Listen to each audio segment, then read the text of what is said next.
Dobrý den.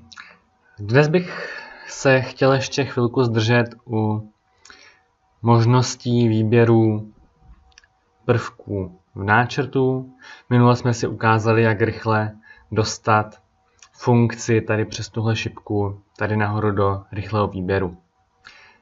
Ale i přesto, kdybychom si tady dali všechny funkce, které používáme, tak tady ta lišta nám za chvilku nebude stačit. Proto se pojďme podívat i na další možnost, a to třeba na možnost, jak vybrat obdélník, střed a krajní bod, místo tady tohohle obdélníku bod a bod. Pokud bych to dělal tak, jak jsme zvyklí, musel bych jít tady do náčrtu, vybrat si možnost obdélník a tady si zvolit střed a krajní bod. Tohle ale dneska neuděláme a ukážeme si druhou možnost. Zvolím si tady normálně obdélník 2 body. Znovu si vyberu rovinu, na které jej chci kreslit a nyní bych mohl začít.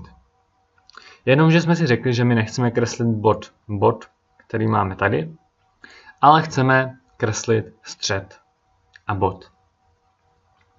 Když mám aktivní tady ten obdélník bod a bod, tak se můžu tady podívat do mé palety, kde můžu zapínat, vypínat různé funkce, ale také tady mám například vazby 2D náčrtu.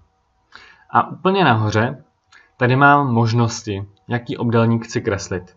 Vidíte, že modře mám zaškrtnutý bod a bod a já se tady můžu přepnout, že si kreslit obdélník, střed a bod.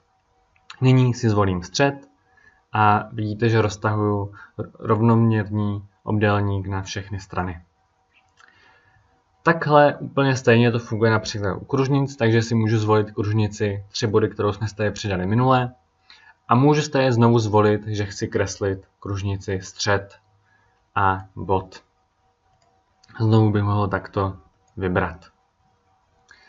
Stejně to funguje například u oblouku, můžu si vybrat jakýkoliv jiný, který chci. A vlastně funguje to takhle u všech funkcí, u kterých mám tadyhle nějakou možnost výběru. Doufám, že vám tato rada pomůže a že tímto zefektivníte svou práci.